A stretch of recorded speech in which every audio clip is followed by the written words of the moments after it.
In fantasy literature, there's the concept of the primary and secondary world. The primary world is the real world. It's the main character's normal and mundane life. And it makes sense that we have these two worlds, because they allow us to identify with the main character. When that character steps into the secondary world, or the fantastical world, we experience their wonder and curiosity and confusion with them. And I'm sure you can think of lots of novels that follow this model. Harry Potter, The Wizard of Oz, Percy Jackson, for example. It makes sense that we follow this model because, in addition to allowing us to identify with the characters, it also allows us to explain the rules and constructs of the secondary world.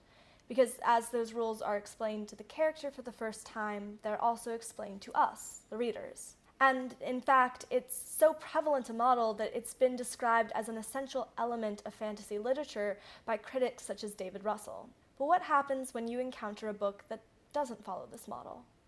What about when you read something like The Hobbit? From the very beginning of The Hobbit, we're dropped into this fantastical world, the Shire. And in fact, from the very first line, we're introduced to fantastical beings. In a hole in the ground, there lived a hobbit. We're obviously in the secondary world. Or are we? You see, Middle-earth is this sort of medieval European setting. Thematically, structurally, and aesthetically, it's almost Arthurian in nature. But not the Shire. In the Shire, people smoke pipes, which means that this story must take place sometime after the discovery of the New World. And they make mention of the sounds of wheels on a railway, which means that this is sometime after the invention of the steam engine. And going even farther than that, Bilbo Baggins, when the story begins, is reading his mail, which has just been delivered, which means that this takes place sometime after the introduction of the postal service, which in England began in 1837.